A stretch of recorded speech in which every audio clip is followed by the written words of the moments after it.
And we're back.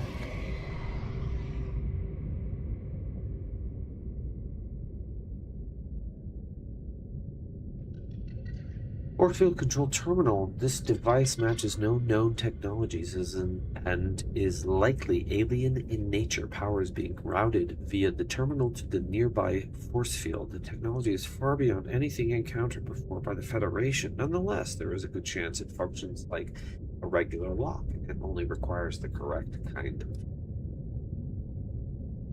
of tablet.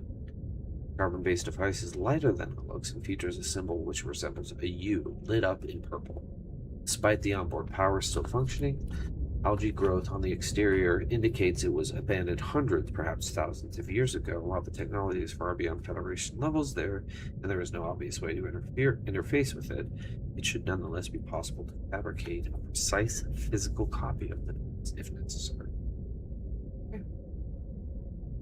Terminal data. Alien data terminal. Discovered inside an alien facility, it was not possible to translate any useful information. However, scans have returned some information on the device itself.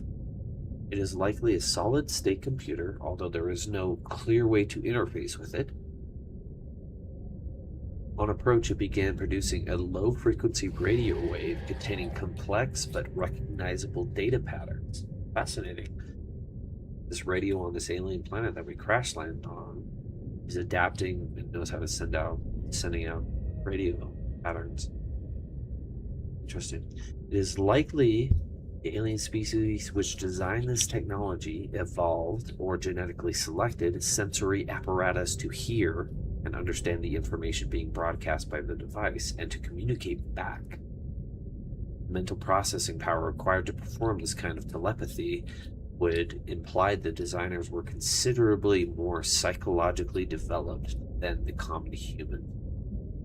Wow, indeed. That's nuts, man.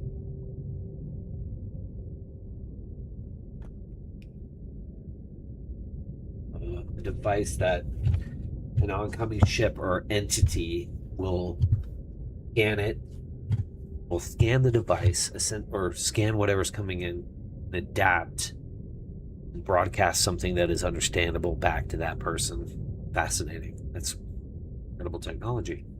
Star Trek shit. Enforcement platform schematic. This data set appears to be a multi-dimensional schematic of some kind. By mapping the pattern to three-dimensional space, it is possible to gather a basic understanding of this facility's internal workings. Construction material. The facility's unknown construction material is identified as an ultra-hard, non-reactive metal amalgam synthesized from off-world materials. There is no indication that it can be damaged or destroyed by available means.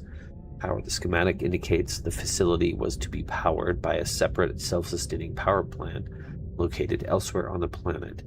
The location is not listed, but there is evidence that the designers intended to harness the planet's natural thermal energy.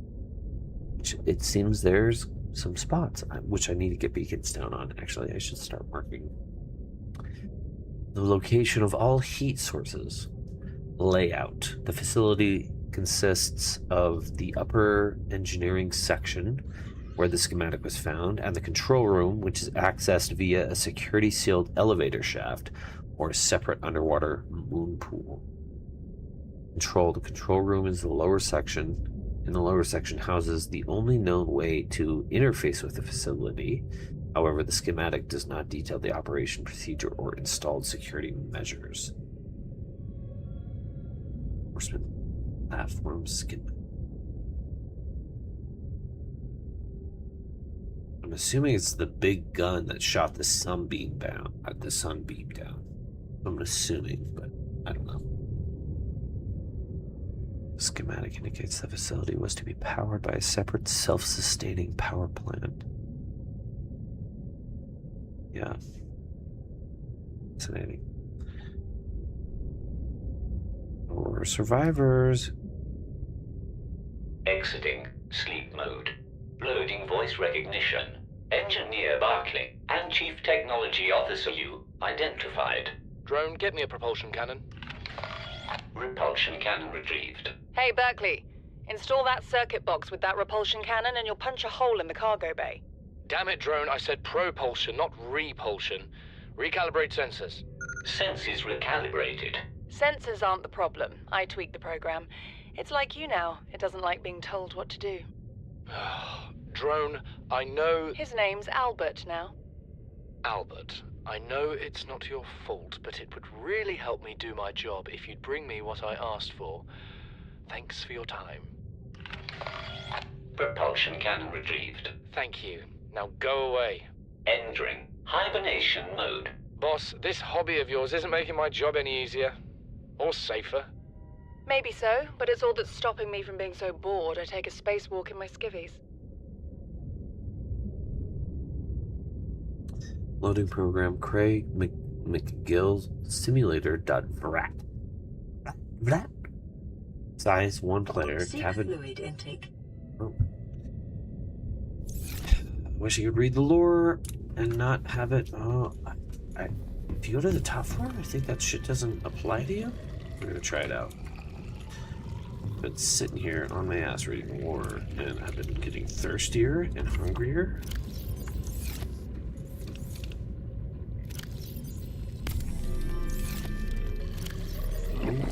Vital signs stabilizing.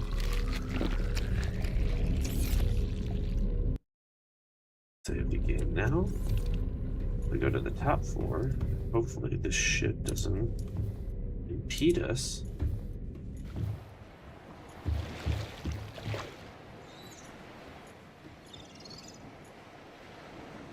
I'm gonna get this for dramatic effect.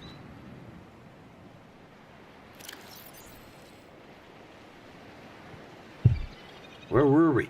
Size 1 player Captain Hot Dog Hollister. Map Boreal 9. Resources normal. You are exploring a quiet alien backwater when the ship you arrived here in implodes, but it must be the arachnid kidney poachers.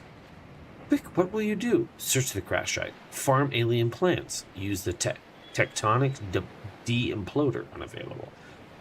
That's just what Craig McGill will do. After foraging for some hours, you have collected a number of potentially farmable woodstuffs, which will you sustain yourself with. Stand-crute Tyreotis starwall eggs. While the starwall eggs are nutritious, the life cycle of these vast space-faring creatures is much too slow to sustain a farm, and besides, their mother is extremely angry with you. Fight the Starwall. Apologize to the Starwall. Accept your fate. Craig McGill knows there is no reasoning with a mother scorned. You are not so much torn apart as swallowed whole and disintegrated. The atoms that you thought were you are gradually redistributed in service of the Starwall's continued survival. Captain's log. In the... I'm not really a doctor. I know that's what my ID says, but I never have been. Cheated the medical exams. What does a doctor these days need to know about manually resetting bones? When was the last time a top surgeon actually cut someone open? That's what the robots are for. Doctors these days read diagnoses off of computer readouts. For that, I'm perfectly qualified. But what good is it when I'm not connected to the main network? I'm bleeding. I've got glowing green pustules growing on my hands. I run a self-scan and it tells me I've got skin irritation. The only thing I studied in medical school was how to lie convincingly. What the hell do I know about how to treat an alien disease? I think I'm actually going to die down here.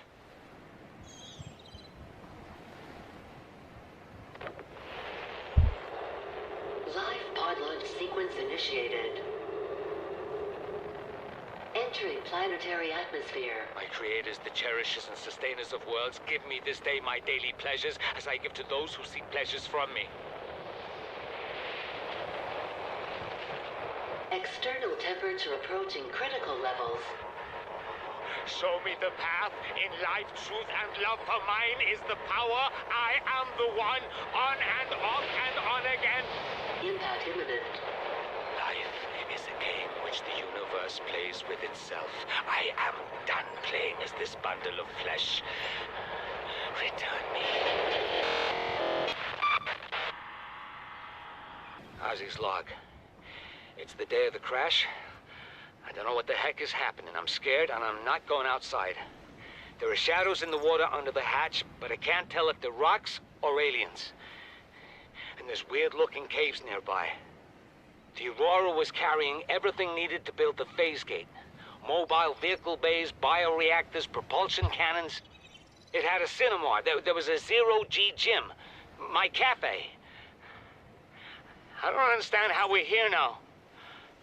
I don't know why no one's coming for me.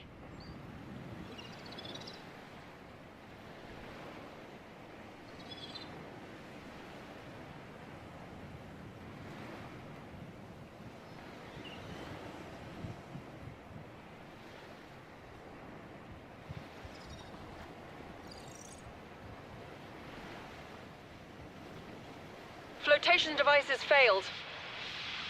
We're flooding. Evacuate. Wait.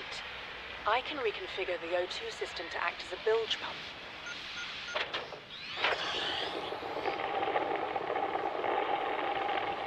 It's working. Okay, good news. We're alive and we've stopped sinking. Bad? The oxygen's going to run out in 30 minutes and we're 500 meters down. What do we do? We'll have to use the remaining juice to send a distress call and build whatever gear we can. Then we find a way to the surface. You really think it'll carry two of us? Your regular sea glide tows a mass of 80 kilograms at over 30 kilometers an hour. The power cellar rigged to this one should double that. You think there's something out there that's faster? Oh, sure. And that's assuming it doesn't overload 3 meters from the life pod. You're calm about this. I'm seeing the engineering problem. If I stop seeing the maths, I'll be terrified. To any Altera crew. Landed in area of significant alien activity. Encountered predators in the Leviathan class, highly aggressive. Spectroscope scanner assigned species designator Reaper. One specimen attempted to swallow the life pod, doing extensive damage in the process. Only viable option is to make for the safety of the Aurora crash site. I have retrieved a data box with the creature decoy and enough resources to fabricate a couple of them. The swim's longer than the decoy lifetime, but it should just be enough to keep them busy. If you don't find me on board the ship, presume I miscalculated. Ma'am, I need you to stay calm. We're not in immediate danger. Where are the rescue teams? The Aurora didn't make it. So, where are the rescue teams? They're dead, ma'am. We have rendezvous coordinates, but the routes are radiated. So, what are you going to do? I'm head of human resources, ma'am. This is not my expertise. But the PDA says if we can find some lead, we can make radiation suits. Out there! I am not setting foot outside this life pod without the proper protection. Don't worry. I'll go.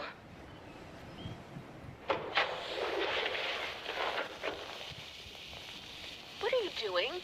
You were gone so long. I thought you'd drowned. Put the flare down. I was going to try and attract someone's attention. That's not a distress flare. Stop waving it around like that. You'll catch the fuel line. We have to board the Aurora, repair the long-range comms, make contact with the other survivors. We can't be the only two that made it. Those are not the orders the captain gave me, and they are not the orders I'm giving you. This isn't chain of command, it's survival. My obligations as acting commander don't turn on their convenience. Get out of the water. If I get into trouble, I'll send you my coordinates. I can't let you go alone. Then come with me. You don't leave me much choice. Received emergency. We have to board the Aurora, repair the long-range comms, make contact with the other survivors. We can't be the only two that made it. Those are not the orders the captain gave me, and they are not the orders I'm giving you. This isn't chain of command, it's survival. My obligations as acting commander don't turn on their convenience. Get out of the water. If I get into trouble, I'll send you my coordinates. I can't let you go alone. Then come with me. You don't leave me much choice. Received emergency transmission from Second Officer Keane, 2 hours after last activity. Rendezvous was a failure. Intercepted a transmission from Altera HQ. Seems they sent a data package to the Aurora. We were intercepted by a Leviathan-class predator before we could reach the ship. Consider the CTO and I lost at sea. Be safe. Keen. Out.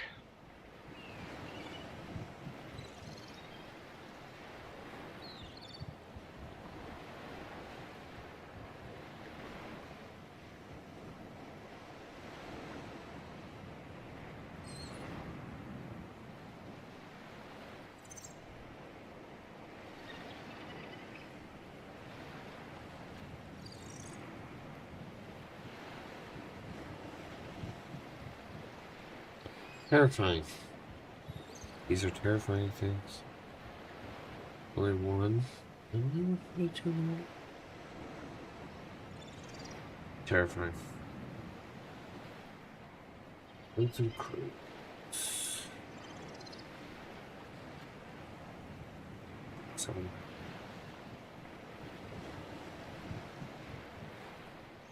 3.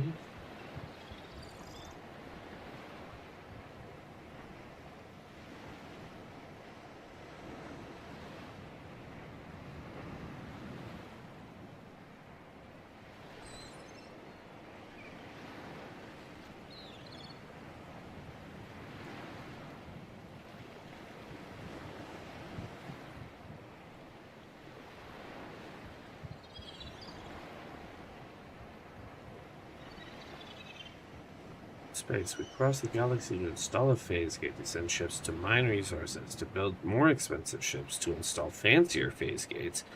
Are we trying to exhaust the galaxy or just ourselves? 18th of June is Yu's birthday.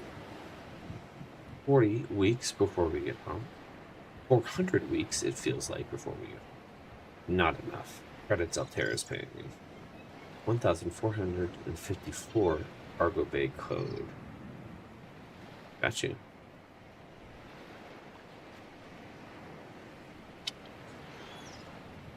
You gotta get the code for that 1 point. Legacy survivors. That's terrorist search and rescue mission. Legacy crew manifest. Margit Maida. Auxiliary search and rescue mission. Marguerite Maida. Position: freelance security personnel. Status: lost in space near planet 4546b. Age of time of disappearance 42. Mercenary. Born in the Mongolian states. Experienced in ship-to-ship and close quarters combat techniques. Tours of duty with the Mongolian Defense Force and the Trans-System Federation. Dishonorably discharged from the TSF 15 years ago for going off mission. These are classified. Emissary Kassar reports Maida, apologize for the mispronunciation, Maida, was hired to accompany Paul Torgal on board the Degassi onto uncharted space and defend the ship in case of assault by pirates or rival corporations. Degassi crew manifest port Torgal. Auxiliary search and rescue mission: Paul Torgal. Position: Chief of Torgal Corp, Captain of the Degassi. Status: lost in space near planet 4546b. Age at time of appearance 79. Wow, bold. Paul Torgal and his crew fell out of contact with Mongolian authorities close to a decade ago. The Torgals were a resourceful and powerful clan, and the ship was well equipped. Their survival is considered likely. However, multiple vessels passing through the system have since attempted to trace the ship. No effect. It's hoped the Aurora's superior scanning suite can do better. Made majority stake shareholder in Torgal Corp. His mother upon her retirement. Okay, Paul. A little nepotism. Never hurt anyone, I guess. Interaction with Altera limited to infrequent chartered munitions deliveries. Okay. Big Brother's gonna give you bullets. They forget about you because you're fringe colonies. Beneficiary of life extension technologies. Accompanied by his only child, Bart Torgal, 19, heir to the Torgal Corporation. Emissary Kassar reports Torgal often Traveled with a skeleton crew and was known for making rash but profitable decisions.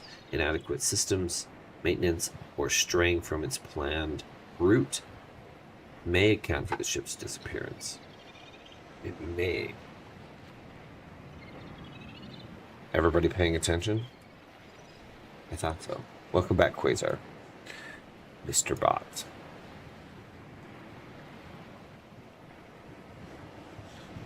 Inadequate systems, maintenance, or strength. Yes. Bart Torgal's log #1. Is that the sun? Yes, it's the sun. This world. Log #1. Let's listen to you, Bart. I thought it might get claustrophobic living underwater. Father feels it is.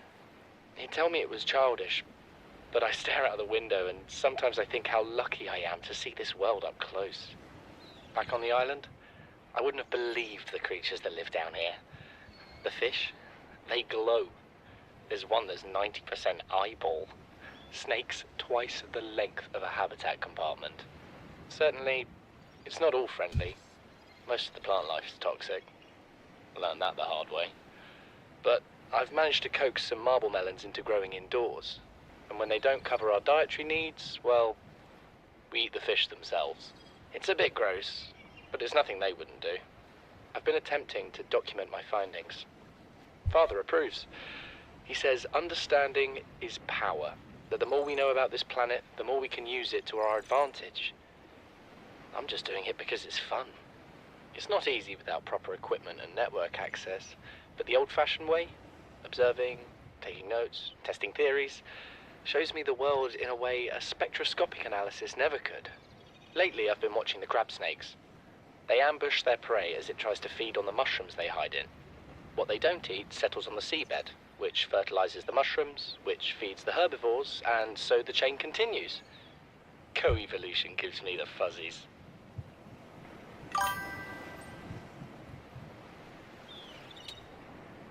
Thank you. Coordinated light thou use blithe. Coordinated Lighthouse by BIYX. Something incredible just happened. Since we're down here, I had this plan to build equipment and study the life forms we were encountering, but I didn't have enough enameled glass. So, I started looking for a natural substrate that would strengthen the glass we have, and those stalker teeth we've been finding fit the bill. Only, well, we needed more. That's when Marguerite got interested. She actually listened to me, more than I can say for Father, and I worked up the courage to talk about my more tentative theories.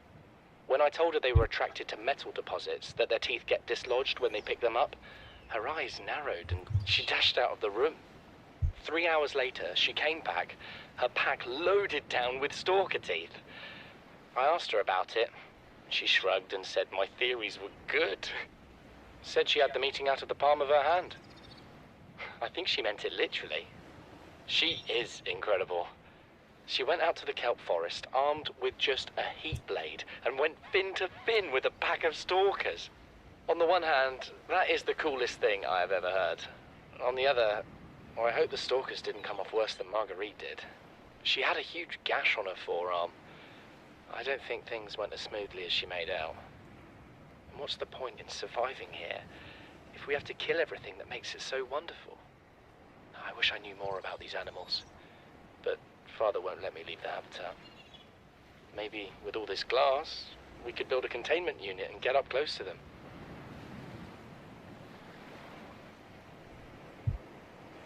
This is the first time I've seen sunlight in months. After all that time in the deep, I'd been dreaming of it. Now that I'm back here, I'm finding it hard to enjoy alone. Father was right. We should never have left this place. We shouldn't have gone so deep. They do not want us down there. Despite my best efforts, ill health is taking hold of me. The visions are getting worse. Marguerite and Father are now part of the ecosystem of this incredible planet. It's reassuring to know that when I go, I'll join them. Until then, well, there's always the view.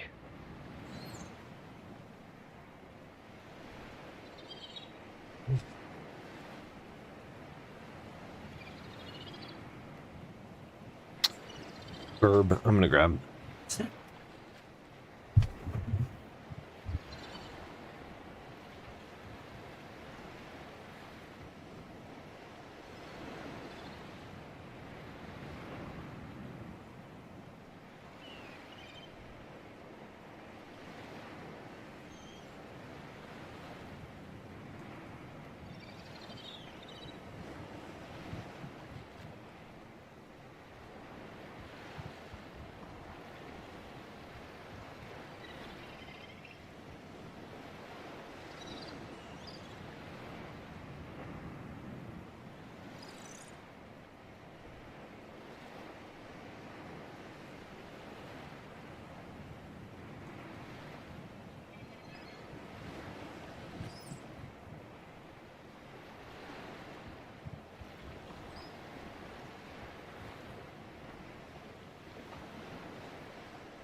The bot is still here. Thank you for still being here.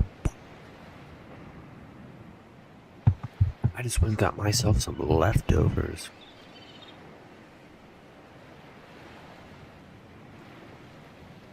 Harper, not advertising shit.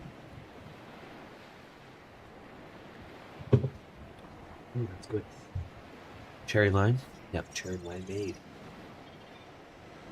Do it. Where were we? Oh.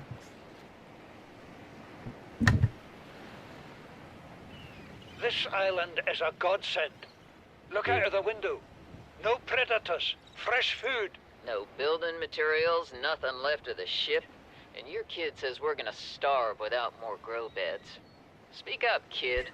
It's true, Father. The natural growth rates are too slow to keep supporting us. All I'm saying is ocean's got us surrounded. No use hiding. Sooner or later, we'll get our feet wet. The rest of your life may have been a fight, Maida, but I've made my decision. You want to forfeit your emergency pay to take a swim? Go ahead. Believe me, I'm thinking on it. Seek fluid intake.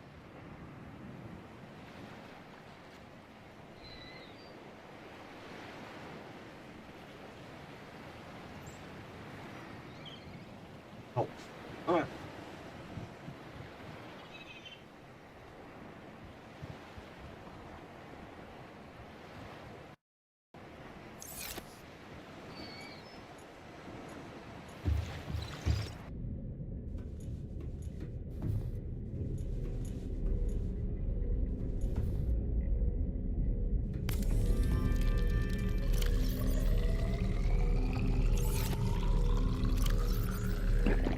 Vital signs stabilizing.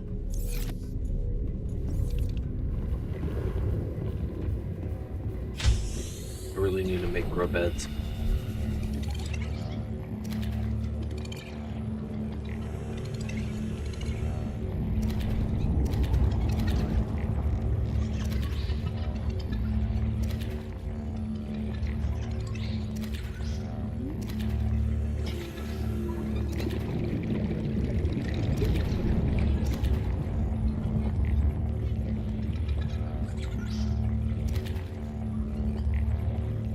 Keeper was giving me shady side-eye. Don't blame you. I'm gonna either assault you or cook you. A good mix, a good healthy mix of Keeper. Even though they're ridiculously cute with their big eyes and their little scorpy.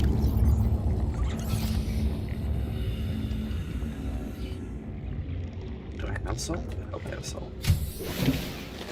Welcome aboard, Captain. Be sure it's in a locker that I did not label.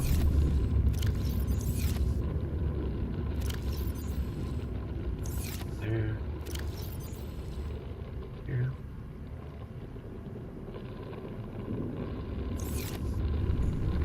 Works.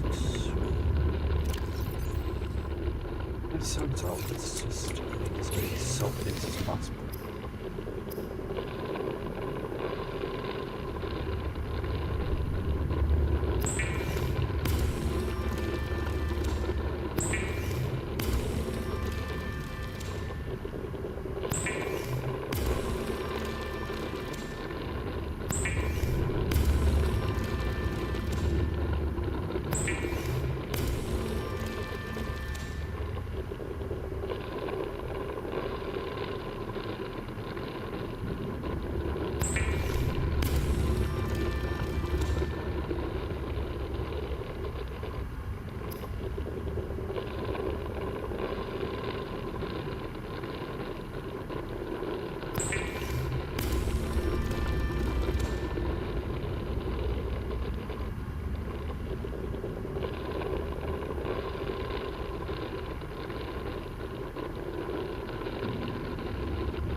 Now, where was we?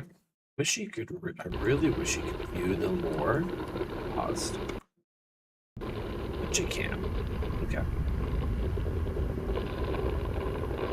Might okay. Set location. Dorm.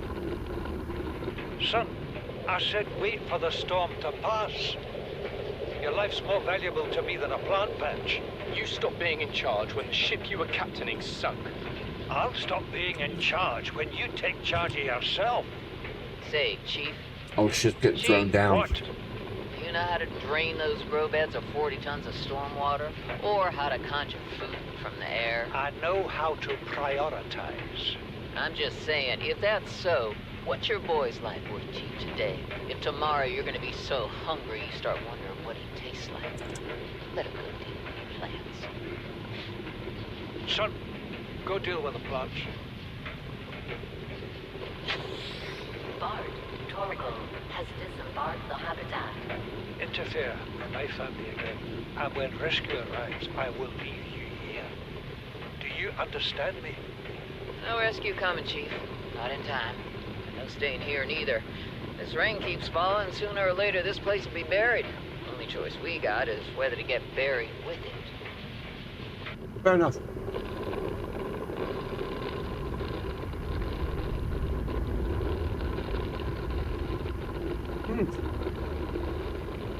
Missing Degassi voice log number 4. Here is, or number 3.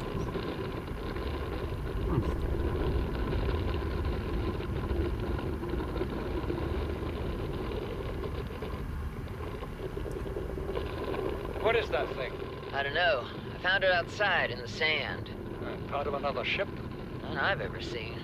It's not even scratched. Don't fool around with it.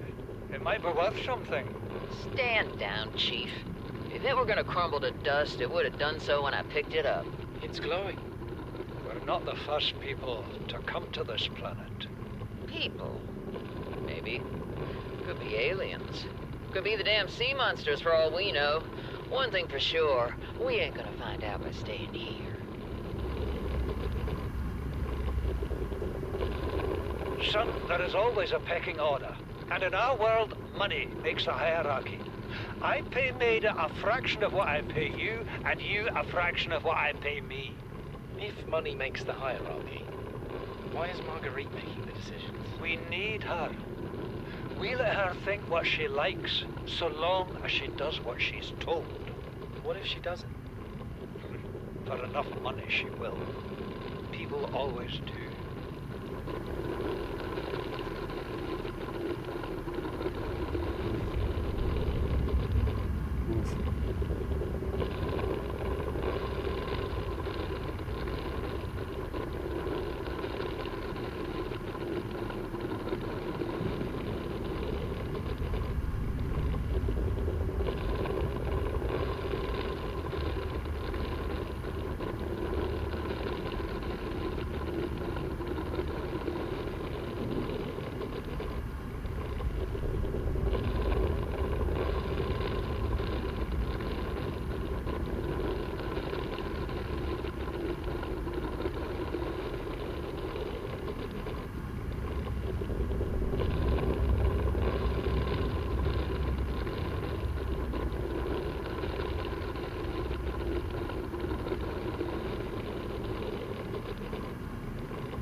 It's not one button.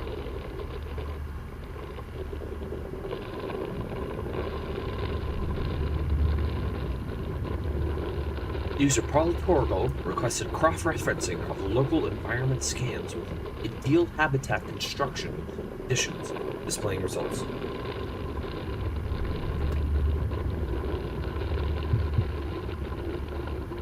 Large subterranean cavern with multiple entrances.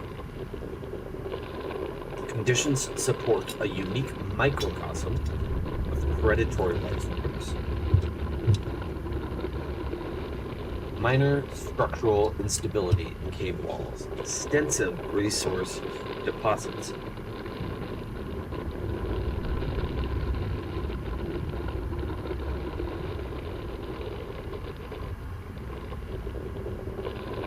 Average environment safety rating B. Optimal habitat site safety rating. B. Site 7 has been selected as the optimal habitat construction site for the following reasons: close proximity to one of the cave entrances in case of emergency, medium distance from predatory, stable foundation on which to build, ready access to materials. A signal tracking the site has been created. Marguerite by Beta's log. Speaking freely. Please talk to me. These conniving corporate bourgeois, inbred, incompetent, self-absorbed jerks don't have a damn clue. The kid's not so bad. He's even useful. But I swear, everything that comes out of his father's idiot face is a narcissistic lie.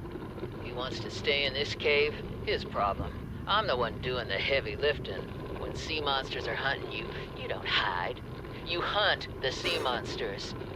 Then you build a bigger boat out of sea monster bones and you hunt bigger monsters. Keep going until there aren't any monsters left to hunt you. I'm going deeper. I'm gonna find what shot us down and I'm gonna tear its damn heart out. I started the prep work. The kids taught me how to make enameled glass. I've started stockpiling metal ores to build myself a sea moth. I'll raid the indoor grow beds before I leave.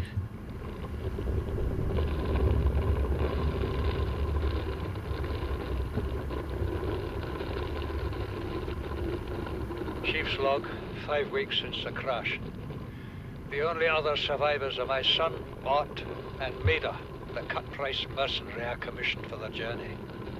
After days drifting in the life pod, rain hammering on the roof, the weather cleared and we washed up here. I had Maida salvage the Degazi wreck, set Bart to finding us a stable source of food. His education is paying off sooner than I'd anticipated. Our only problem is Maida. She says the weather's going to turn. I say she's finding excuses to risk our lives. I imagine she's not gonna weaken her life without a physical altercation, and she's itching for a fight. In every judgment she makes, things go from bad to worse. If she had my experience, she'd have more faith. Humans have spent millennia specializing in how to shackle nature to our will. This planet won't cause us any new problems. My one task now is to keep us alive, as comfortably as possible, until the insurance company arranges rescue.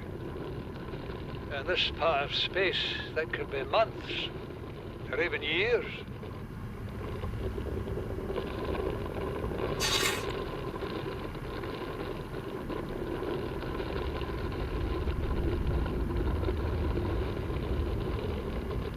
You know what Maida told me today? She wants to build a habitat 500 meters below sea level, more than 1 kilometer northeast of here. And she needs Bart and I to do it. She's got it into her head that she can save us if she just acts recklessly enough. But I've hauled Star Wars to Neptune, Plasteel to the Federation. This family operates 9 different mining colonies across the Ariadne Arm. Maida thinks she's better suited to lead. Her contract still says otherwise. But I just cannot damn well tell whether it's the stupidest idea I ever heard, or my only hope. I turned 80 years old last week. I thought I had another 80 in me, but marooned on this planet, there's no swapping out of my liver when the old one fails. Here, I'm mortal. And Maida is useful. So, it's my responsibility to make a decision. Return to the island and hope whatever knocked the Degazi out of the sky won't do the same to the rescue ship. Or take us deeper in search of answers. And all the while be hoping old age gets me before the sea monsters do. I'll give Maida just one thing. She was right about these caves. There's enough lithium there to fabricate 100 tons of plasteel. Enough for a damn fleet of Cyclops submarines. There was nothing anyone could have done to avoid crashing here. But I was right to order the detour. If we get off this planet, They'll be talking about the Torgal share price on the other side of the Federation.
Whatever.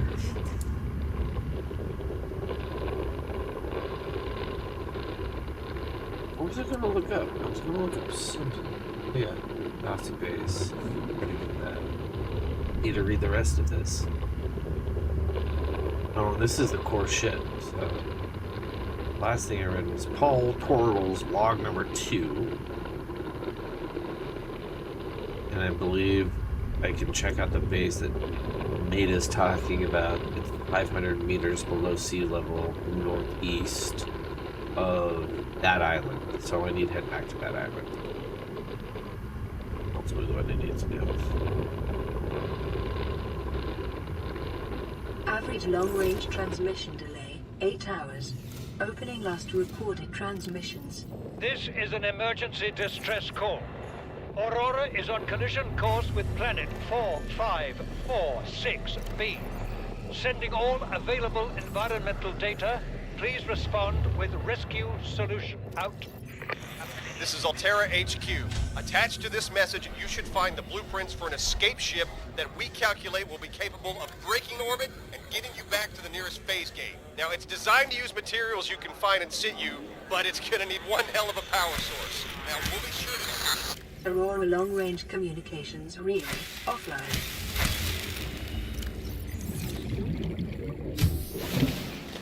Welcome aboard, Captain.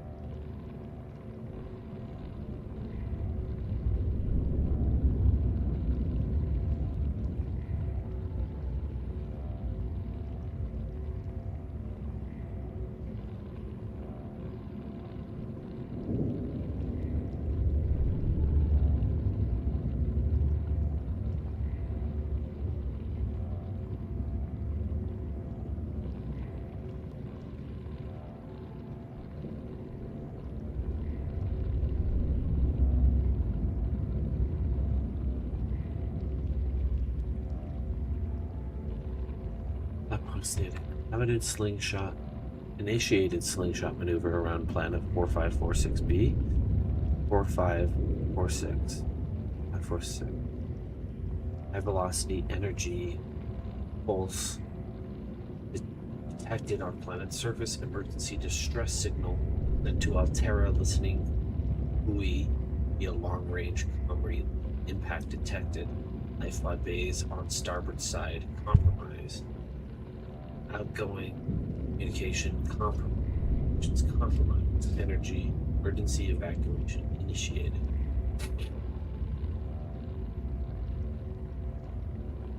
Emergency evacuation initiated. Piloting transfer captain. Pods 1 through 5 successfully. Entering planetary atmosphere. Massive impact registered. Drive core shield compromised. Emergency impacts received from 8 surface. Human life signs detected at T plus 8 hours. 1. Personnel unaccounted for. Non-essential systems maintenance chief Billy Robinson. Fuck you, Riley. That's hilarious. Personnel unaccounted for. Gotta just make sure Riley sticks out. Fuck you, Riley.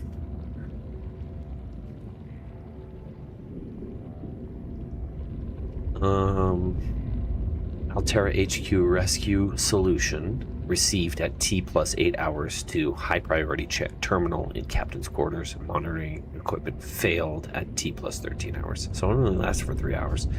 Who knows? Well, I mean, the Sunbeam knew. They don't anymore.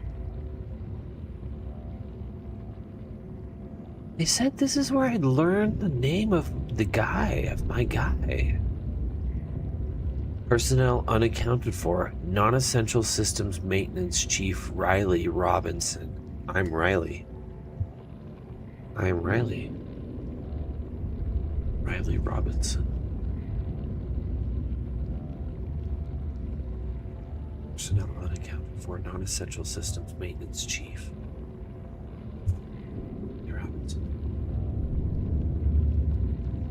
Drive core shielding breach. The Aurora's drive core is shielded by a thick metal shell which breached in multiple locations shortly after the crash. Once breached, it will continue to leak radiation into the surrounding environment until the breaches are sealed. At that point, the radiation in the environment will dissipate over time. This procedure would only be attempted with appropriate radiation. Should only be attempted with appropriate radiation protection and fully charged repair tool. Program Desert Island Drama.vrat. Size 3 players, resources normal, spawning players on beach. Player 1 has washed away by an unusually high tide. Player 2 has traded a coconut with Player 3 for 10 credits. Player 3 has planted a coconut. Players are getting hungry. Player 3 has grown a coconut tree. Player 3 has eaten a coconut. Player 3 is no longer hungry. Player 3 has traded a coconut with Player 2 for 30 credits. Player 2 has eaten a coconut but is still hungry. Player 3 has traded a coconut with Player 2 in exchange for building a tent. Player 3 is sleeping inside their tent. Player 2 is cold. Nightfall. A passing ship is offering trading. Player 2 has traded 30 credits for a musket. Player 3 has been shot twice in the head while sleeping.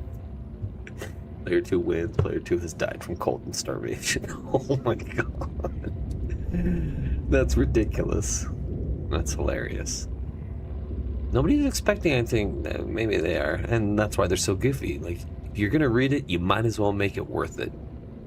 More fucking funny. So those are the operations logs. I am Riley Robinson, y'all. Welcome to Riley Robinson. This is going to be the title of my next stream. Subnautica, Riley Robinson. The Chronicles of Riley Robinson. Like the Chronicles of Robinson Crusoe.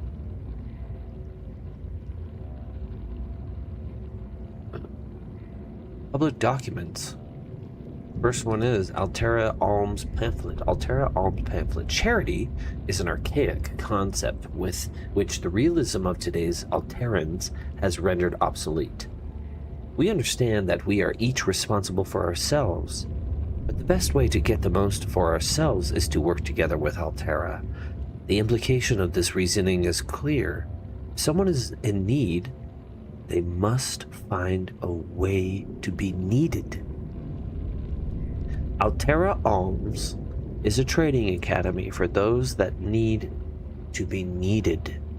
We're not a charity because we don't ask for handouts.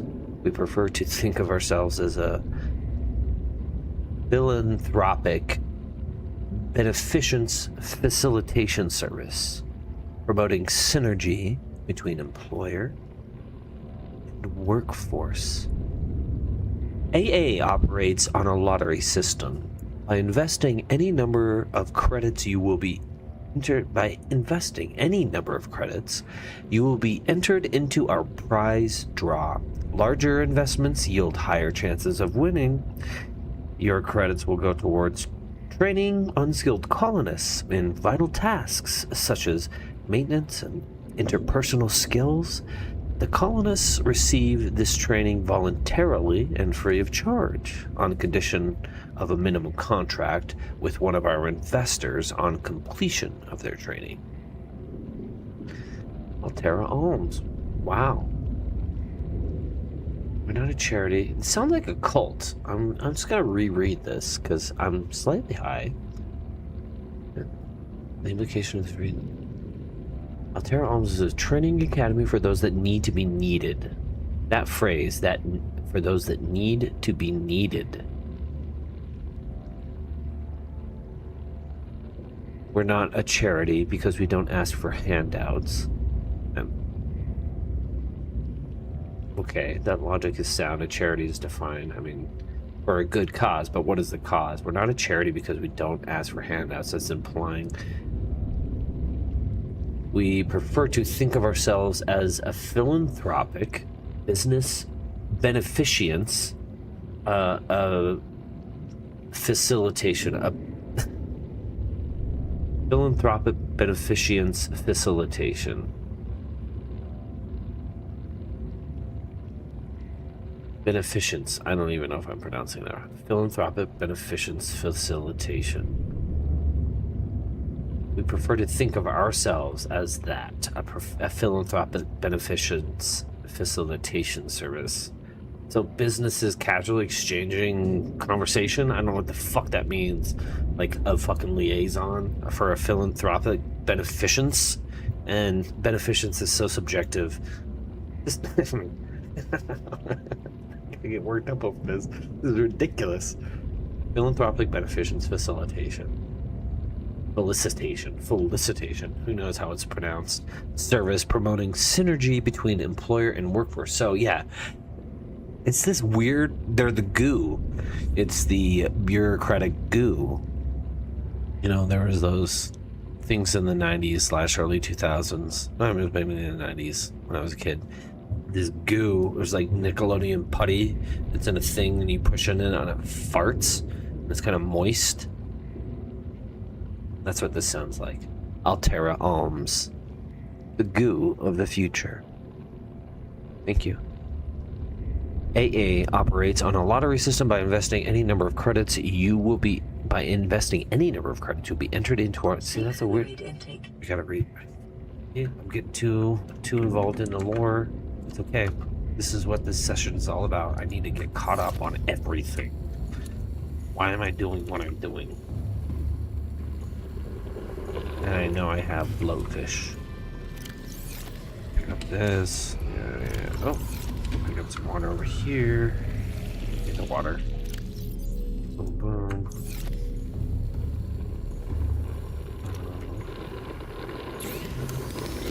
Make some bleach.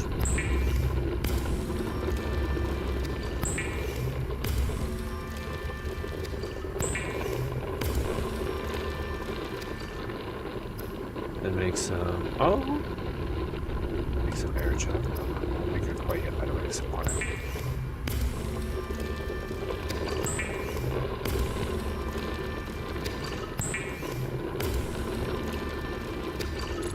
I think that's the most efficient way to make it. Is you get 2 for 1? And just, I think, build in as many water filtration systems as you can, right? That's the other idea. Veterans of the game, correct me if I'm wrong, please.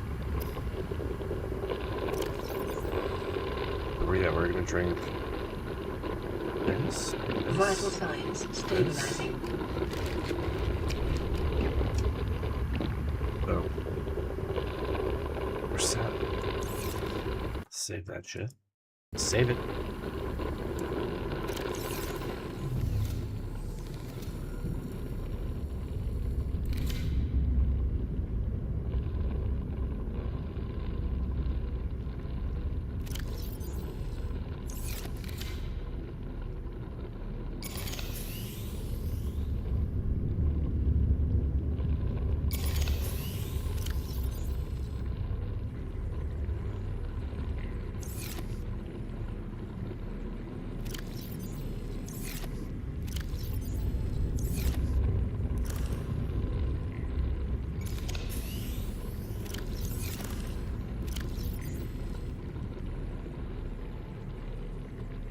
And now, oh, there it is. Where's the battery? Where's the battery? Now I can save. Again. Lithium. Okay. Where were we? Okay, Altera Alms pamphlet. Altera launches the Aurora. Altera launches the Aurora. Phase gate announced for the Ariadne arm. Altera launches the Aurora. The furthest reaches of inhabited space are due to expand as Altera Corp launches a newly constructed capital ship carrying a phase gate bound for the Ariadne arm. The Aurora will travel from a space dock on the edge of Altera's space, making hundreds of consecutive phase gate jumps through 9 different Transgov authorities, and arrive on the far side of the Ariadne arm in 3 months' time. From there, the command crew will pilot the ship beyond the final phase gate, arriving in the next solar system approximately 18 months later. There, the elite team of engineers will begin a 6-month construction project on the new phase gate, a multi-trillion credit investment. In the absence of existing infrastructure in the region, the vessel is equipped with advanced thermal and nuclear power facilities. Altera Corp currently operates 9% of all phase gates in the galaxy. If the Aurora's mission is successful, Altera will have outmaneuvered a cabal of Mongolian corporations operating a range of outposts and mines in the region. Okay. That last little tidbit was interesting.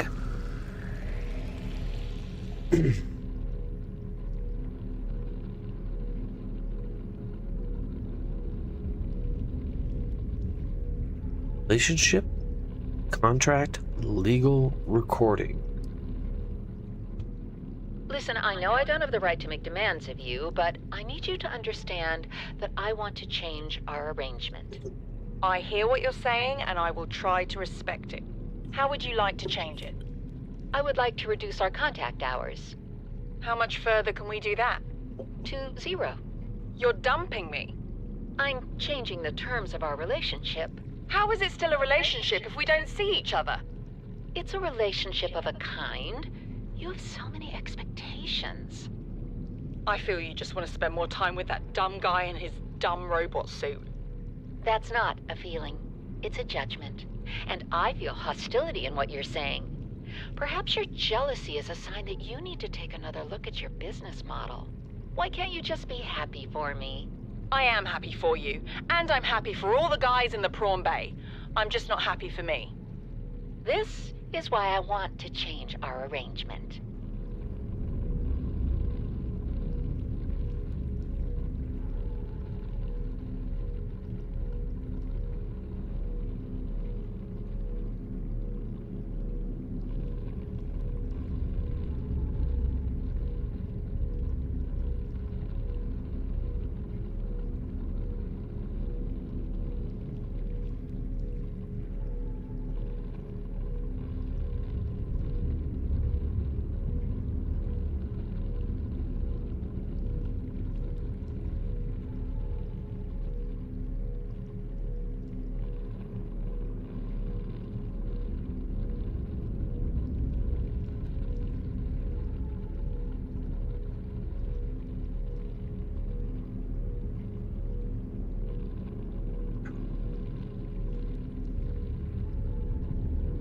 citizen, a person who consents consciously or implicitly to the authority of a recognized transgov. The Charter, a full legal contract agreed upon by 37 separate transgovs, and summarized herein, the Trans System Federation. Military police charged with enforcing the terms of the Charter, independent of, but funded by, the transgovs. Trans-System Phasegate. Any permanent installation which enables warping of spacefaring vessels between solar systems. Transgov principles. Each transgov is to have an equal right to the most extensive basic liberty. Each transgov is to have an equal right to the most extensive basic liberty compatible with a similar liberty for others. Each transgov is to have an equal right to the most extensive basic liberty compatible with a similar liberty for others. Each has the right to own phasegates and planetary infrastructure. Each has an obligation to share phasegate access with other transgovs on fair terms at no cost to themselves. Each has an obligation to financially maintain and comply with the TSF. Each transgov has the right to self-government, subject to the restrictions laid out below. A. No transgov may develop weapons and technologies outlined in Appendix 9.1. B. No transgov shall engage in population abuse. I'm assuming Appendix 9.1 has something to do with like a planet killer, or like nuclear, or the equivalent in this universe. Am I right, or am I right? Today's menu, starter, Space Bear Voile. Since their introduction to the interstellar vacuum in the 21st century, microscopic pterogrades, or space bears, have adapted and flourished where no other life forms have survived. Condensed into a smooth, nutty, protein-rich soup. They are the freshest local ingredient available to travelers on long-haul space flights.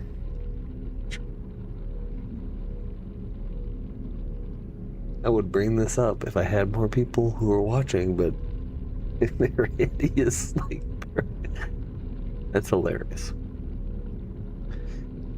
That's the starter. Fresh, a protein, a tardigrades.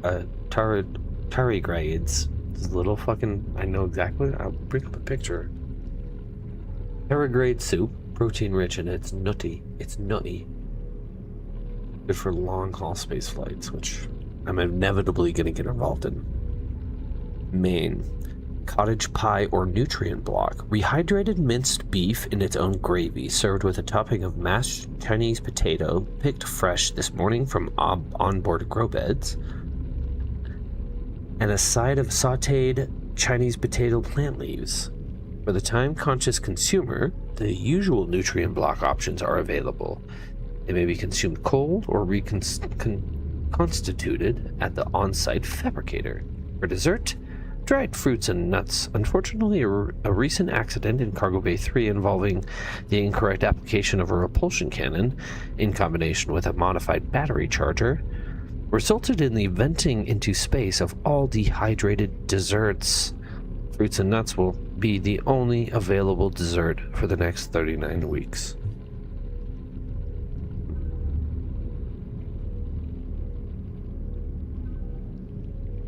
Transgov Profile, Altera Corp. One of the largest suppliers of spacefaring technologies and consumer electronics in the Federation, the official supplier of the TSF. Consistently ranked amongst the galaxy's best employers, began life as a defense manufacturer in the mid-22nd century. National motto: get what you deserve. Although most transgovs can trace their roots back to Earth, Altera, literally meaning by Earth, is the only one brazen enough to take its name. By Earth. Yep. Yeah. Altera's 1984, its big brother. The ultimate oligopoly, ultimate business empire, dominates everything. During the expansion, Altera supplied arms to all sides, acquiring and housing a vast colonist workforce and making the transition from manufacturer to corporate state. Altera's threat to cease trade was one of the turning points in the conflict, bringing about the end of hostilities and the signing of the charter. Free enterprise. Wow, Altera's threat to cease trade was one of the turning points in the threat to cease trade.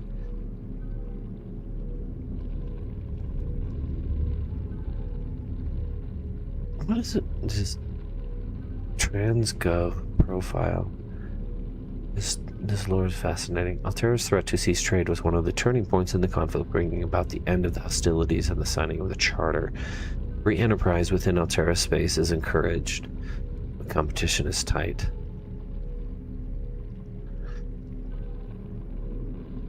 And all goods exported off-world must be Altera branded. Profitable businesses are brought out by the state. Owners ascending to the board of... Okay, free enterprise within Altera space is encouraged, but competition is tight, and all goods exported off-world must be Altera branded. Well, Altera still has the monopoly.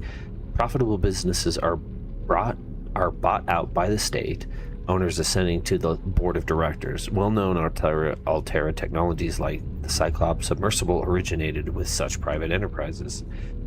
Despite superficial similarities to national governments, the corporation's lawyers have always maintained that it has no legal obligation to its employees, but voluntarily elects to take on the roles usually served by a democratically elected government. This claim has not yet been tested in Federation courts.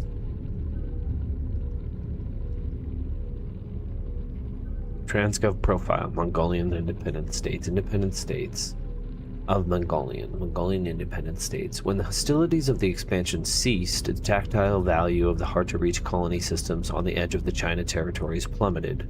Recouping from the war, the central government left them to starve. The systems in question declared independence, claiming their infrastructure as their own and their intent to become self-sufficient. Today, the Mongolian states is seen as a relatively minor power on the outskirts of colonized space, yet it remains one of the fastest expanding transgovs in the galaxy. Mongolian societies inherited their technologies from the Chinese, but incorporated the customs of their multicultural colonist space.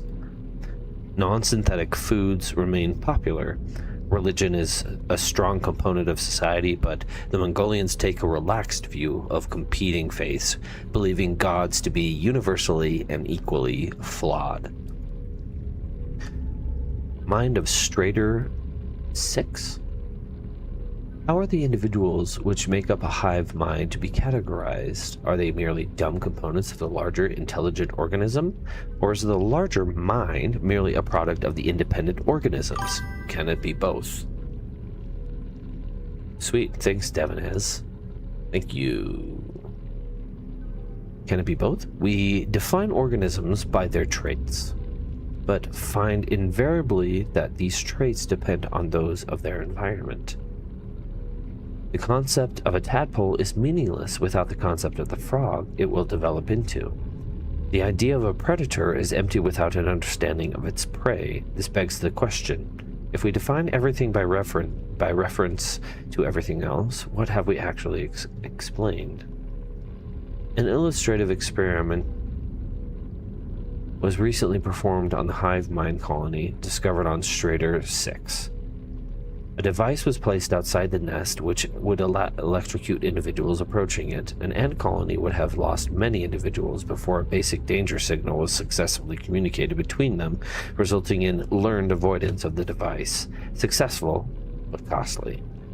The Strader 6 colony quickly formed into two factions. One attempted to move the device by brute force, sacrificing individuals as they did so. The second attempted to cover the device in sand. These two goals being mutually exclusive, a fight ensued. The first faction was beaten in virtue of their reduced numbers. The device was safely buried, and the survivors called a truce. From the perspective of the individuals, this experience must have been horrific. From the perspective of the hive mind, a nagging problem had been overcome with the most effective solution. Which perspective is the correct one? We suggest that it is neither. By attempting to fit such entities into our rigid set of concepts, we are painting onto the world a false impression of concreteness and meaning, which is a reflection of our concepts of ourselves. We describe Strader 6 individuals as attacking one another, just as we describe microbes in the human body. Yet the Strader colony, like the body, cannot be healthy as a whole without the aggressions of its components. We describe neurons in the brain as being dumb, but brains as a whole as intelligent. But when an idea takes hold in the brain and forces out inferior ones, do we describe this as an act of aggression? Do we mourn dead neurons? When a philosophy or a technology takes hold in human society, when wars are fought over them and people die, is that rightly seen as being good or evil? This is not to undermine the meaning of our existence. From where we stand, our existence is very serious indeed. But is our civilization and our universe really any different from the colony on Strader 6? Is intelligence something limited to things of flesh and blood? Or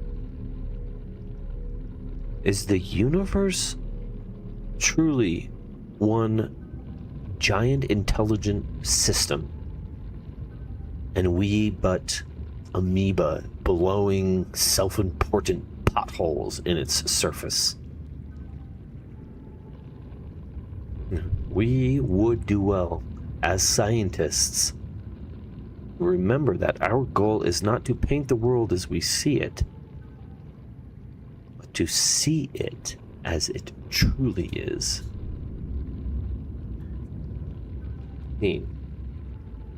Thank you. I'll be here all night. Geological data 4546 environmental scan. Ocean 3, Category 3 ocean planet, oxygen, nitrogen, atmosphere. Extensive biodiversity. Safety warnings may support Leviathan class predators. Yay. Water contaminated with high levels of foreign bacteria. Planet is beyond Federation space. Rescue unlikely. It is not recommended to explore this environment without hazardous material suits and extensive support apparatus. Greater Edge. Geological scans of this area showed a steep decline in all directions. This data is consistent with the theory that the Aurora crashed on the edge of a 2 kilometer by 2 kilometer volcanic crater. It has likely been millennia since an eruption reached the surface, encouraging the ecosystem within the crater to flourish. The ecology of the trench surrounding the crater supports only 2 kinds of life, microscopic and the Leviathan class. Of the trench surrounding the crater supports only two kinds of life, microscopic and Leviathan. Exploration is ill-advised. Yeah, I don't fuck with that shit. Maybe at one point in this game when I'm like, oh yeah, I'm so used to my thalassophobia. No, not right now. But I do need to make more bases. So 2 kilometer by 2 kilometer. That's good to know.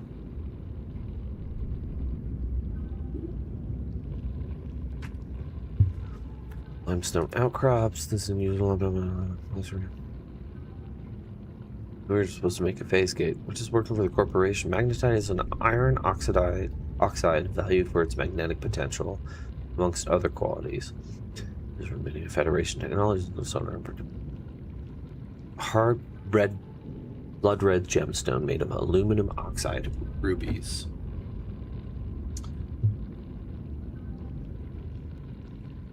Rubies may be processed in order to leverage their structural integrity in advanced vehicle construction and modification.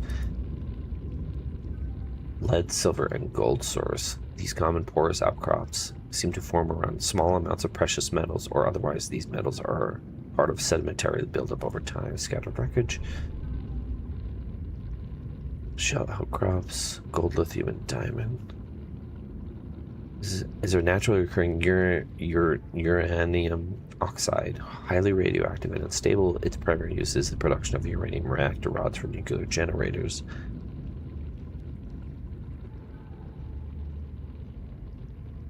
Coral. Permanent, yeah, it gives oxygen. It filtered carbon dioxide from the environment using the carbon to build the colony and expelling the oxygen from specialized exhaust funnels. Here's my specialized exhaust funnel.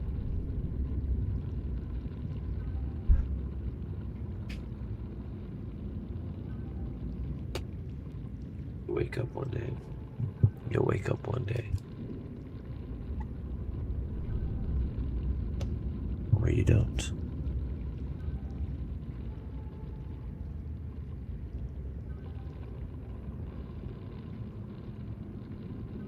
Okay, children.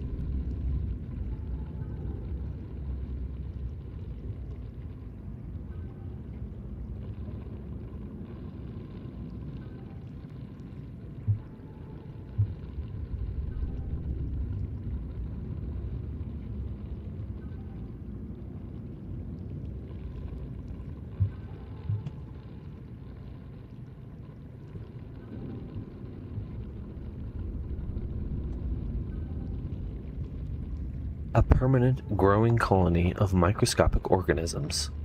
This coral species has adapted to filter carbon dioxide from the environment, using the carbon to build the colony and expelling the oxygen from specialized exhaust funnels. It is quite hardy, suggesting samples from a mature specimen could be grown artificially. Assessment. Air tanks are equipped to siphon oxygen from the water where possible. Coral shell plate. This variant of coral has adapted to survive in close proximity to other corals. Filtering nutrients from the water and sharing them via a spore-like substance which grows around the base. Assessment? No practical applications discovered. Giant coral tubes. The variety of coral formations on 4546b appear to be different solutions to the same problem of maximizing water and nutrient flow throughout the colony. These particular variants funnel water down a tube, filtering nutrients as they pass. Their size suggests they have been highly successful. Assessment: coral tube samples are rich in calcium, exploitable in bleach fabrication.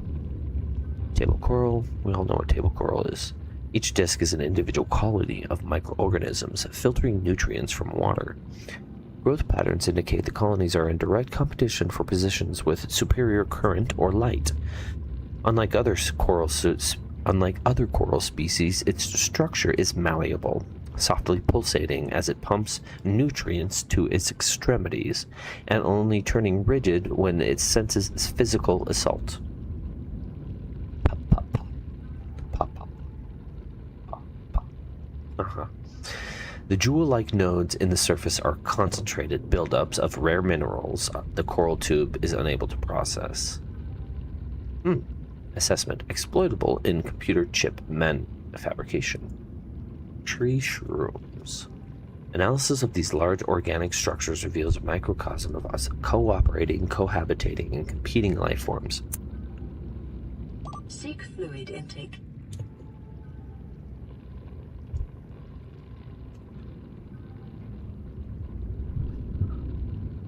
The main trunk is a species of coral, some colonies up to 50,000 years old. The caps which line it share more in common with earth fungi. Other organisms grow on the structure wherever there is space and light. Surrounding waters are dense with herbivorous life forms in the 1 mm to 10 mm range, to the extent that larger herbivores appear to have mostly abandoned the area. Assessment: exploitable. A very capitalist of you. Okay. And then it's all just flora and fauna. But I think I have the idea here. We've gotten caught up.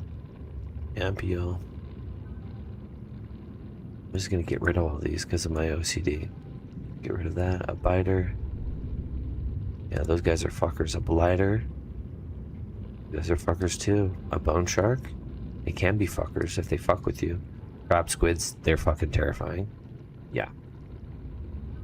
I'm glad they're leaning into kind of the octopus side of things in Subnautica 2. I actually suggested an idea for them in Subnautica 2 of whirlpools, like ocean tornadoes. You know what I mean?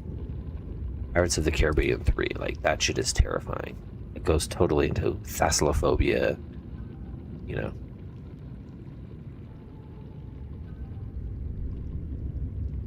Segmented exoskeleton sand shark.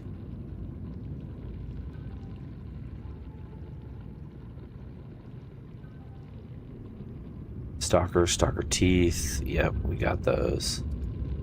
Got the carnivores covered. Now the gasopod. Yep, we know the gasopod. They like to fart on us. Jelly ray. Luminescent body. Light sensitivity. Smaller creatures have been seen swimming in the jelly ray's wake to take advantage of the light source for their own ends, and the ray itself will approach light sources, mistaking them for others of its own species. It's inedible. A rabbit ray. They're inedible too. You can't really touch them. Herbivores are aquatic creature, life form. Rabbit rays appear to live serene and solitary lives with few predators, a natural sense of curiosity, and awesomely poisonous flesh. Ears, twin orange appendages mounted on the head, sense vibration in the water. I see. Oh my god. I want one. A rabbit ray might be my pet of choice in this world. Seek fluid intake immediately. Okay, I gotta get water. Oh shit. Let's go.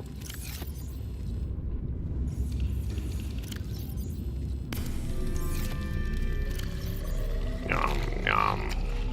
Nom nom. Vital signs stabilizing.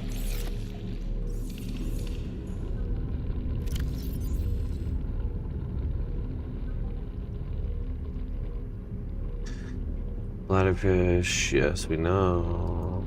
Rings. School's unusual. Edible, aye. Low calorie count. Edible. Coverfish.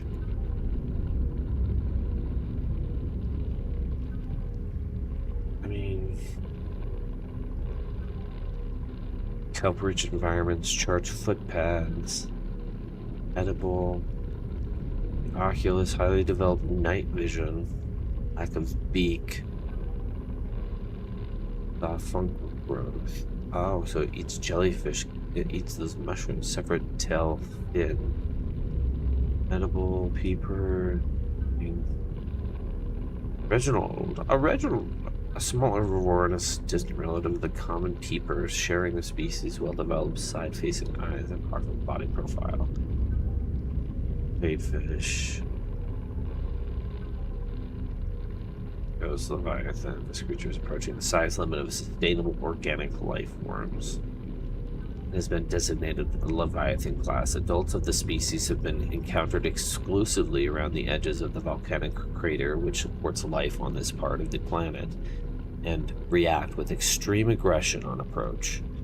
One, hammerhead. Cartilaginous, however the fuck you pronounce that, extensions of the creature's skull form a hammerhead which protects the ghost leviathan as it performs devastating ramming attacks. Jaws, while fully capable of tearing through the flesh of any creature in range, all evidence indicates that mature ghost leviathans feed on microscopic life forms in the waters around the edges of the inhabited zone.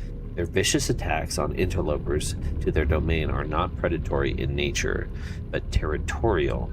A creature so vast requires a huge expanse of water to satisfy its daily calorie requirements.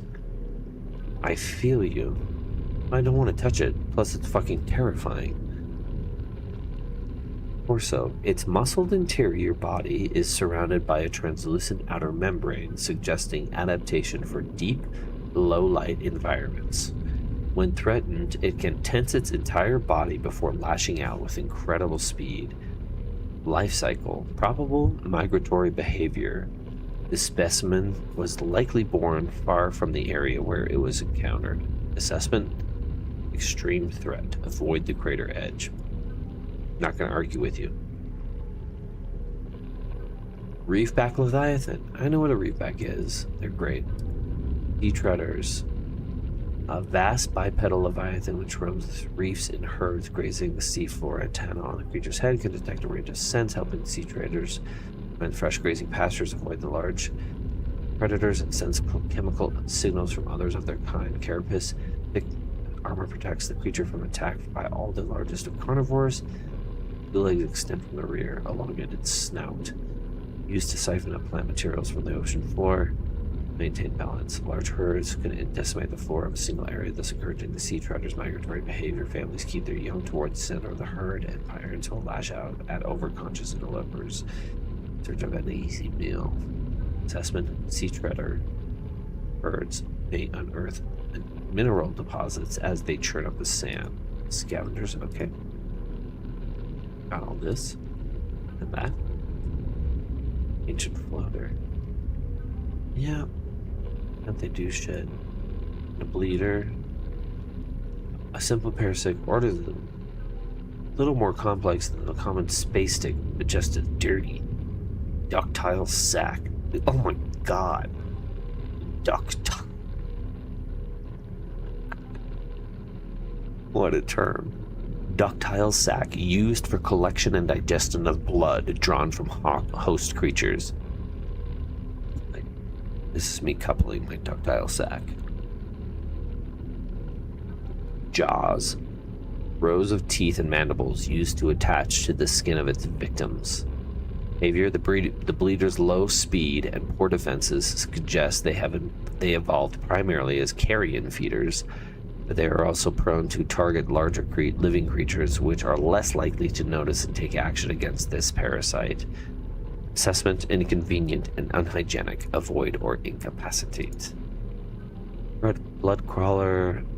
Those guys are douches. Same with the cave crawlers. Floaters are cool. Shuttlebug. Necessarily waste recycler. Presence may indicate nearby cave systems. Interesting. Good to know. High strength muscles can propel the life form great distances through the water, as well as ambulating them across the seafloor, used to orient themselves. Okay.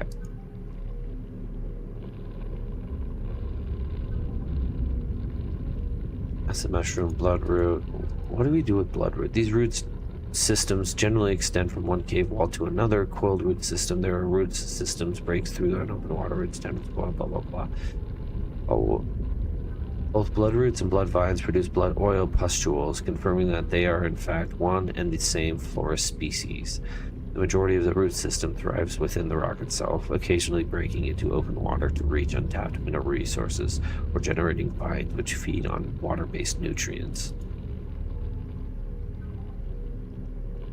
Yeah, blood vine, the species of sparse on the ocean floor. Oops. Yeah. An array of sensory oils which seep from the bloodline can coagulate into semi-hard pustules which frequently fall loose and form a vital foodstuff for the local ecosystem, or otherwise it was reabsorbed into the ground over time. Bulb-based flora which roots to the ground and sprouts turquoise leaves. Analysis suggests the sap produced by this plant is poisonous to insects. It can be harvested and consumed by humans for its high water content.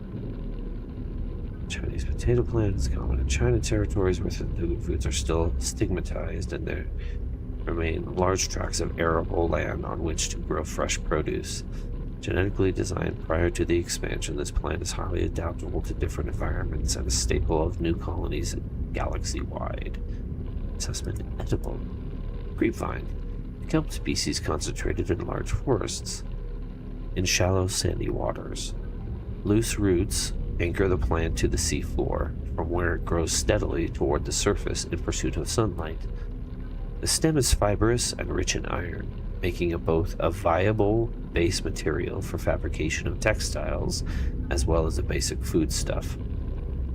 Assessment, vital alien resource, edible, construction applications. Look at all this wonderful stuff. Refine, beads, deep shrooms, a decorative relative, discolored relative of the acid mushroom adapted to low light conditions, considerably more acidic than its shallow dwelling cousin. It may have applications in advanced fabrication. It may. Over plants. Yeah, those things suck. The outer petals are undamaged by the presence of the inhabiting creature, suggesting complex co-development. The plant has evolved to feed on nutrients and minerals deposited within it by the fish. Sulfuric deposits on the inner leaves provide an insight into the mechanism by which the creatures explode. Assessment: sulfuric has applications, construction of the repair tool. So it's the fart fish. The fart fish. Jaffa Cup. I think I know somebody's favorite UK snack. Java cakes? What about Java cakes?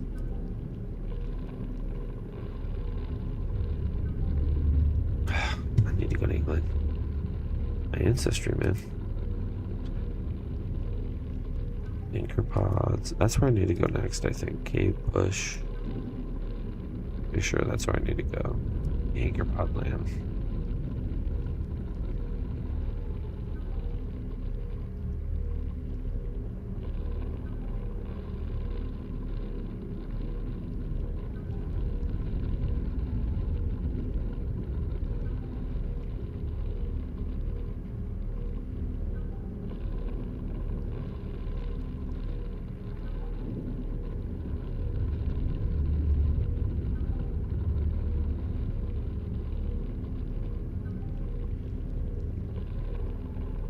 And we've read through all the lore. How long did this take? Hour 30. This is shorter than I normally do. And I appreciate you being here. Those of you who are here in spirit, and those of you who weren't, or I've just been fucking talking to myself for the last hour and a half, and that's okay. I've wanted to do this for a while, and this game... Look at this. Like, you're underwater. Look at this magic. This is my base. It's kind of nonsensical right now, but it's mine. It does the trick. I think if I connect this, then I won't have to, like, it won't drop power. I saw a thing, unless they patched it. I don't fucking know. Still got the Cyclops and the, well, it's not the Cyclops. The Cyclops is the submarine. This is the prawn suit. Prawn suit to use, and gotta go to discover that, on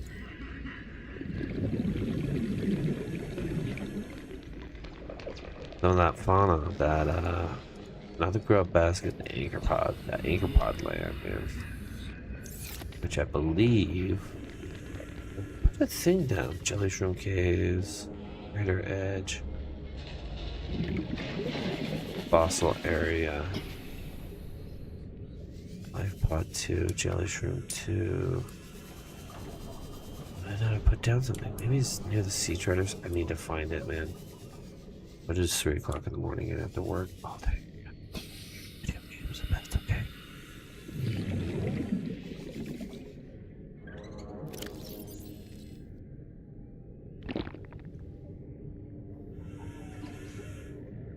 Boom, boom. Save that shit. Well, let's actually get back on the base. Let's go. Actually, we'll use this. Welcome aboard, Captain. All systems online.